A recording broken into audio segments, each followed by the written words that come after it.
Assalamualaikum warahmatullahi wabarakatuh. Waalaikumsalam warahmatullahi wabarakatuh. Apa kabar semuanya, kawan-kawan mahasiswa? Baik. Jadi di sini kita sebelum memulai perkuliahan, karena ini sifatnya perdana ya, mungkin ada yang belum kenal. Kalau istilah pepatah mengatakan tak kenal makanya tak aruf. Perkenalan dulu. Sebelumnya saya perkenalkan diri terlebih dahulu. Nama saya Robi Santoso, gelarnya SOSI MM. Di sini saya mendapat tugas. Nah, ini mungkin bisa dilihat ya. Di semester yang lalu juga sudah mengampu, namun di sini mungkin ada kawan-kawan mahasiswa baru yang belum mengenal. Di sini SK saya mengampu di semester genap ini, yaitu berjumlah 4 mata kuliah, dan diantaranya yaitu pengantar bisnis yang ingin kita 1 semester ke depan kita lakukan. Jadi sebelum kita memulai, alangkah baiknya kita membaca buku yang pernah saya kirimkan di e-learning ataupun di grup WhatsApp ya. Sudah menerima semua bukunya? Nah, itu. Ini bukunya. Bukunya ini berjudul tentang pengantar bisnis, fondasi, strategi, dan transformasi digital. Siapa pengarangnya? Pengarangnya yang pertama Robi Santoso, SOSI MM. Nah, itu saya sendiri. Dan selanjutnya di sini ada Bu Reni Diah Setiawati, Bu Laila Khairunisa, serta Pak Denny Kurniawan. Ini tim penulis. Nah, ini buku. Mudah-mudahan kawan-kawan sudah baca sebelum kita memulai perkuliahan 1 semester ke depan. Oke, ini SK-nya, ini bukunya. Nah, untuk tahap awal, jadi di sini saya ingin menyampaikan tentang RPS. Ada yang tahu singkatan RPS itu apa?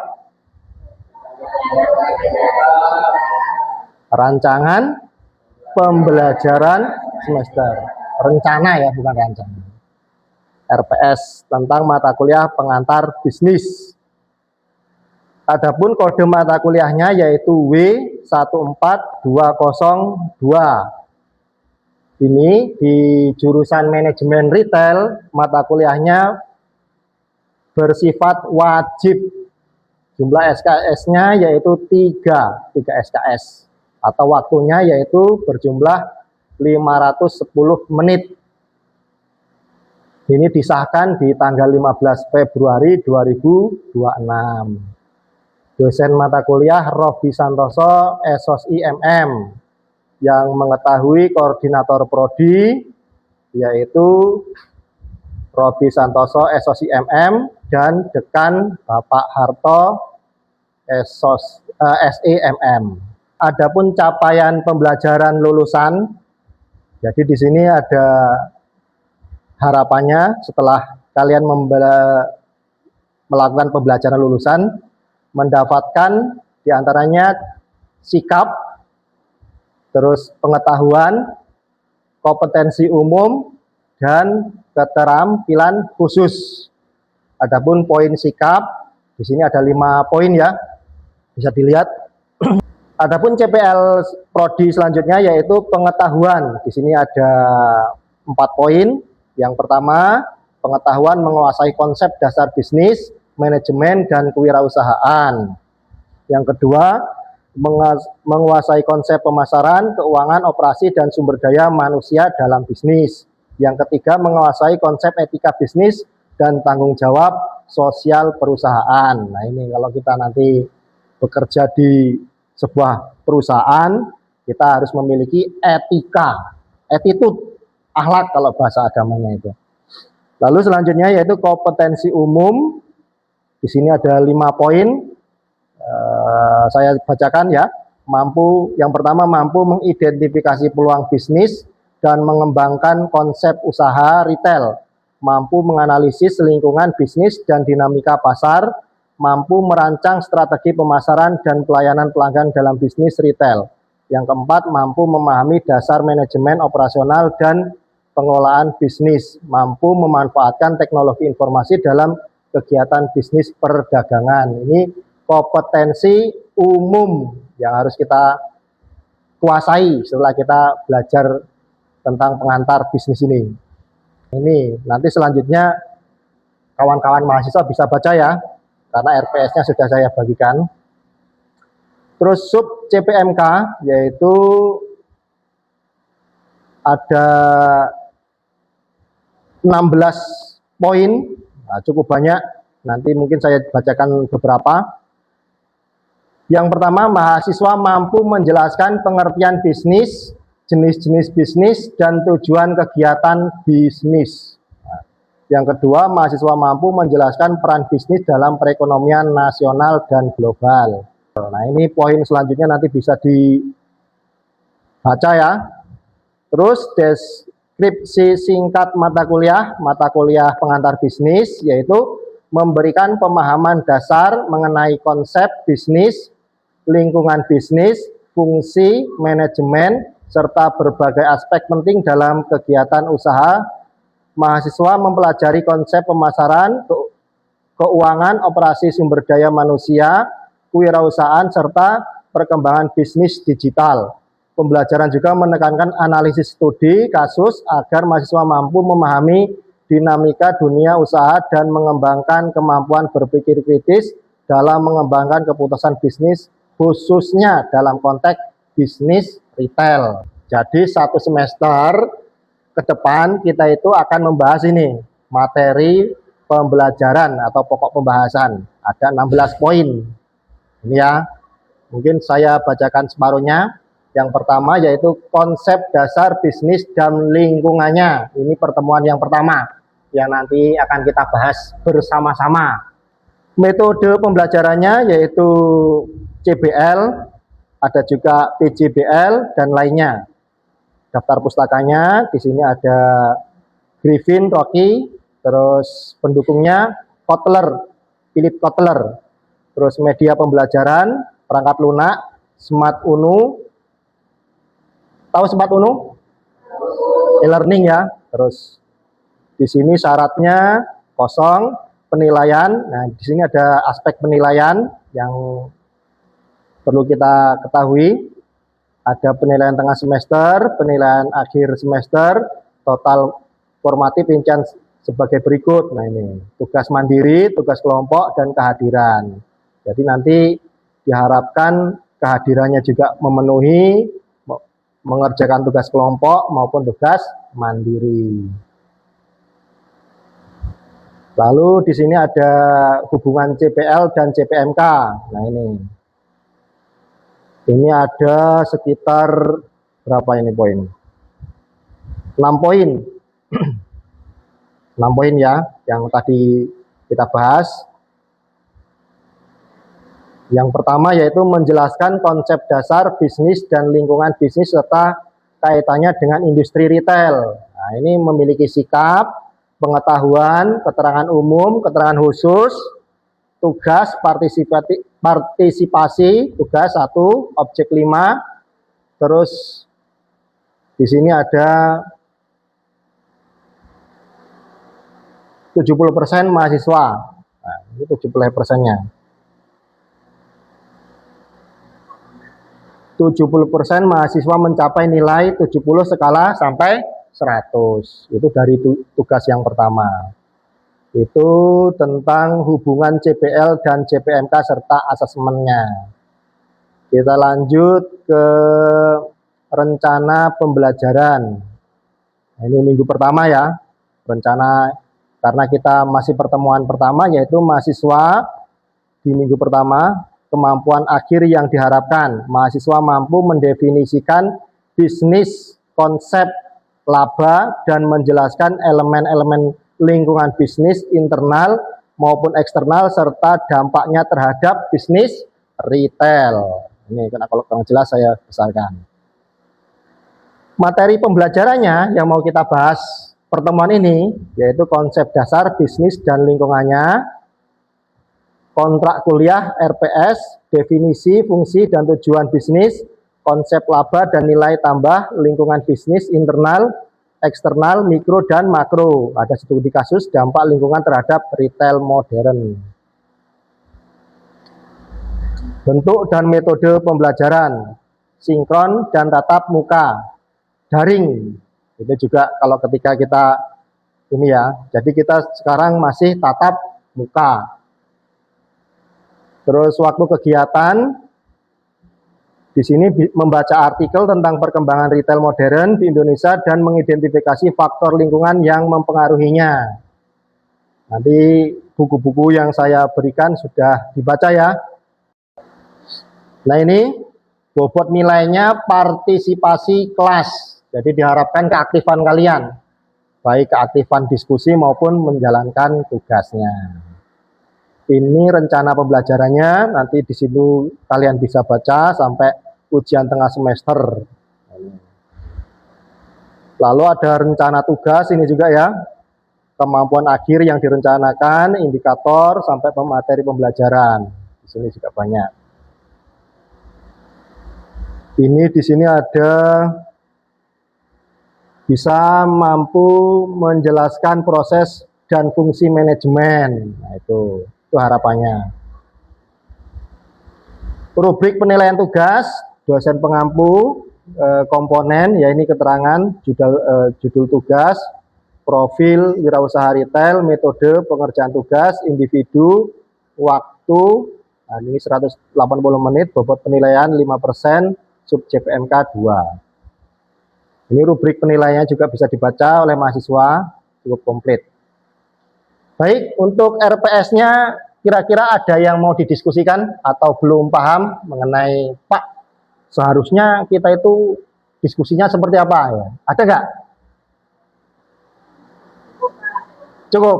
Kalau cukup langsung kita ke materi. Siap ya? Nah, di sini sudah dibaca semua tentang buku pengantar bisnis. Sudah ya, sudah katam semua ya.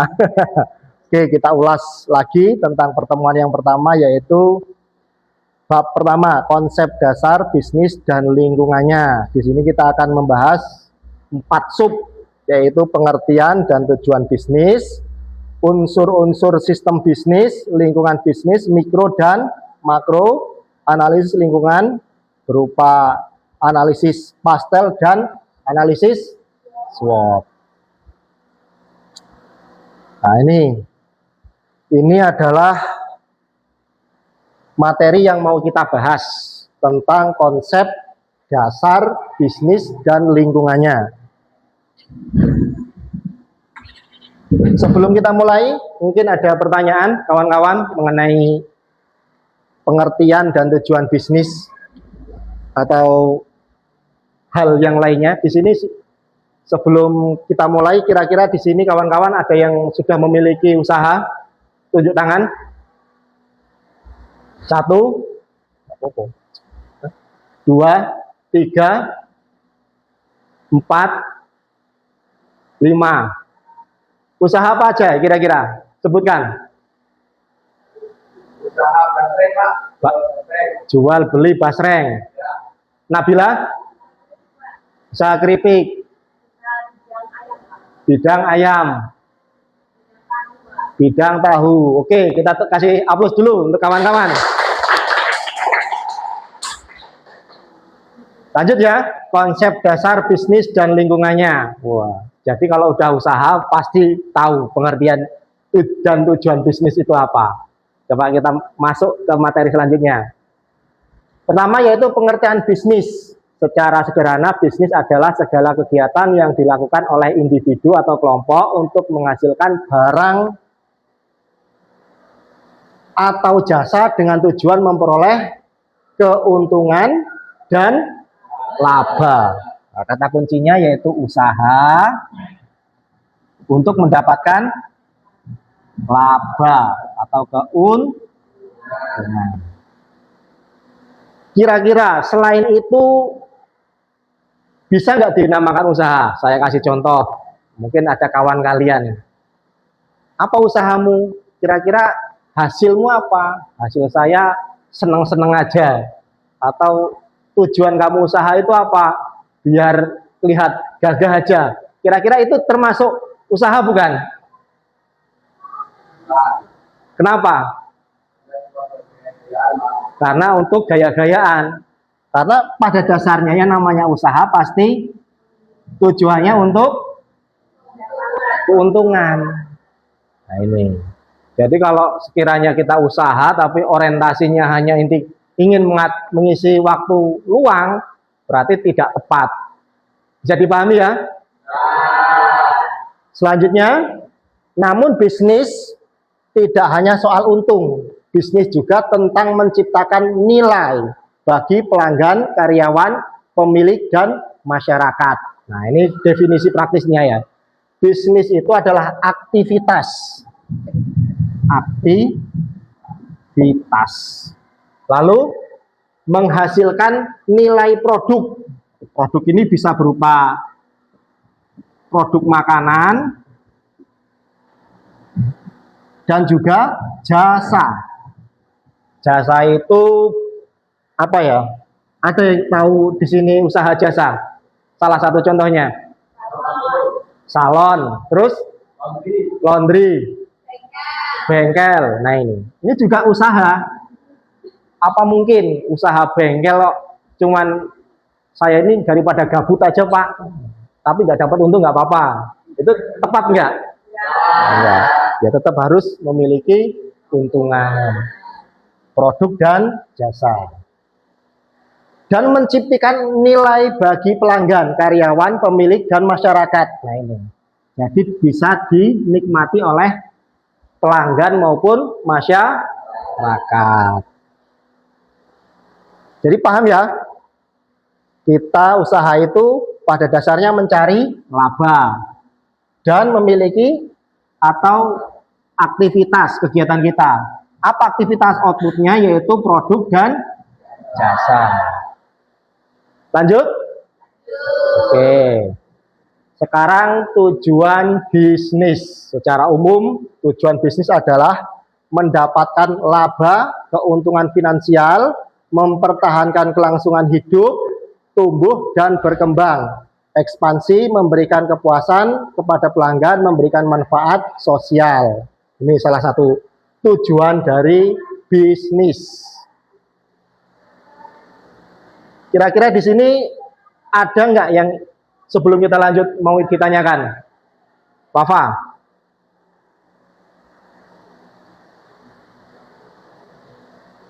Unsur utama dalam sistem bisnis itu ada apa? Unsur dalam bisnis. Nah, tadi kita sudah jelaskan ya, bahwasanya bisnis itu adalah sebuah aktivitas atau usaha yang dimana di situ akan mendapatkan output berupa produk dan jasa, dan tujuannya mendapatkan laba. Jadi sederhananya seperti ini: input, lalu proses, lalu keluarnya output. Inputnya apa? Sebuah aktivitas. Prosesnya apa di sini? Bisa kita mengolah sebuah produk ya. Produk, pengolahan. Bisa juga berupa jasa, ya jasa tadi yang kita sebutkan, bengkel, salon, laundry dan lain sebagainya. Lalu outputnya apa? Di sini keuntungan atau kepuasan pelanggan gitu. Jadi unsur-unsur bisnis itu diantaranya ada 3 ini: input, proses, maupun output. Bisa dipahami? Lanjut ya. Sekarang contoh relevannya ini. Nah, kita kasih sedikit contoh tentang usaha. Nah, usaha kopi kekinian seperti kedai kopi, yaitu tujuannya menjual kopi dengan margin keuntungan 4-50%. Kelangsungan memiliki pelanggan tetap, sosial mempekerjakan barista dan menggunakan biji kopi dari petani lokal. Jadi kalau usaha itu menjual kopi hanya untuk kita itu ngamal Pak, gitu, mendapatkan apa istilahnya kebanggaan, tapi tidak mendapatkan margin, ya secara usaha itu kurang tepat. Lalu usaha kita itu harus memiliki pelanggan tetap, minimal produk kita itu bisa diterima dengan baik, walaupun tidak tetap, minimal ya orang itu tidak kecewa. Wah, kopinya pahit, nggak enak, nah kan kapok, besok lagi nggak beli. Kalau walaupun dia tidak beli lagi, tetapi kalau menikmati dan merasakan puas, maka itu bisa dikatakan memiliki harapan berlangsung. Lalu secara sosial, usaha kita itu bisa memperkerjakan atau memberikan manfaat kepada orang lain. Itu contoh usaha. Kalau usaha kita itu malah mempersulit orang lain, kira-kira berhasil nggak? Tidak. Gitu ya. Lanjut. Ini ada beberapa unsur-unsur usaha ya. Di antaranya yaitu ide. Ide itu berupa gagasan awal. Jadi apa yang mau kita pikirkan. Terus sumber daya manusia. Di sini kita sendiri maupun kawan yang mau diajak kerjasama, sumber daya fisik, gedung, mesin, bahan baku, kendaraan, sumber daya finansial, yaitu modal, terus orang investasi, sumber daya informasi, data pasar, riset, strategi, lalu pelanggan, pihak yang akan menikmati produk kita ya, lalu pemasok. Pemasok itu yang akan memberikan bahan baku kepada kita. Lalu selanjutnya di dalam bisnis kita tentu saja akan berkaitan atau berkenaan tentang lingkungan. Lingkungan itu juga ada dua, lingkungan mikro dan makro. Mikro dan makro. Sebelum kita lanjut, kira-kira ada nggak kawan-kawan yang tahu lingkungan mikro di dalam usaha itu lingkupnya seperti apa, contohnya seperti apa, sedangkan makro seperti apa? Tunjuk tangan. Ya, silakan Mas. Ya. Kalau saya dengan mikro itu adalah faktor yang berubah aku dengan bisnis. Kalau mikro seperti pelanggan, pemasok, dan juga saing, karena itu selalu dikontrol oleh pembisnis itu sendiri. Sedangkan kalau dari itu beberapa faktor yang tidak bisa dikontrol oleh pemilik bisnis, seperti politik, ekonomi, teknologi. Jadi cukup salah. Oke, kita kasih aplaus. Jadi lingkungan mikro itu adalah lingkungan kecil ya, lingkupnya lebih kecil. Dia akan bersinggungan langsung terhadap usaha kita. Sedangkan makro itu sederhananya adalah lingkungan yang lebih luas. Dia berkaitan tentang sifatnya itu lokal maupun nasional, bahkan internasional. Ini salah satu contohnya, usaha pakaian bekas impor. Nah, itu kan kita berkaitan tentang ekspor dan impor ya. Itu lingkupnya adalah makro.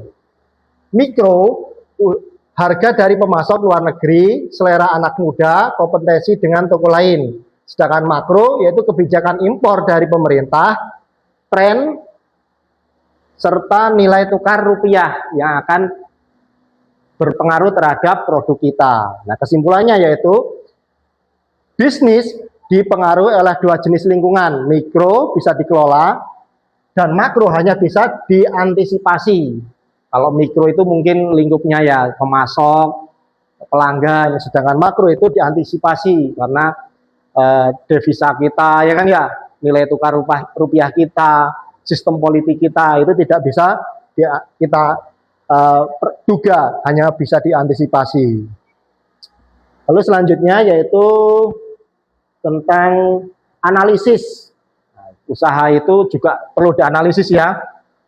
Analisis lingkungan itu dilakukan agar bisnis kita bertahan, berkembang di tengah perubahan. Analisis. Habis ininya. Analisis. Analisis tentang yang sering kita gunakan yaitu analisis SWOT, yaitu strength, weakness, opportunity, threat. Nah, ini. Kekuatan, kelemahan, peluang, serta ancaman. Di dalam usaha kita itu juga kita rajin melakukan sebuah analisis. Tahu nggak kira-kira apa itu analisis kok? Apa perlu hanya satu kali di dalam sebuah usaha? Apa suatu saat kita juga akan melakukan analisis secara simultan? Kira-kira ada yang bisa menjawab? Silakan. Kalau menurut saya, itu perlu melakukan analisis itu agar bisnis tidak ketinggalan zaman. Jadi selalu mengikuti tren yang berjalan saat ini. Selanjutnya ada juga bisa melihat peluang lebih cepat dan siap menghadapi ancaman sebelum terjadinya perubahan. Oke, kita kasih aplaus. Jadi analisis itu bisa dilakukan di awal, ya, awal, bisa juga di tengah, bisa juga di akhir. Namun sebaiknya analisis itu tidak apa ya istilahnya, tidak hanya satu kali, tapi beberapa kali, karena setiap ada perubahan kita harus melakukan sebuah analisis. Itu kira-kira. Jadi usaha agar kita tetap berjalan, selain kita memiliki planning yang jelas, kita juga memahami lingkungan mikro dan makro, dan juga melakukan sebuah analisis. Kira-kira ada yang belum paham tentang pertemuan yang pertama ini? Cukup? Oke, bila cukup, mungkin di sini saya terdapat salah-salah kata, saya mohon maaf. Kita lanjutkan ke pertemuan selanjutnya. Lebih dan kurang saya mohon maaf. Saya akhiri. Wallahul muwaffiq ila aqwamit thariq. Wassalamualaikum warahmatullahi wabarakatuh. Waalaikumsalam warahmatullahi wabarakatuh.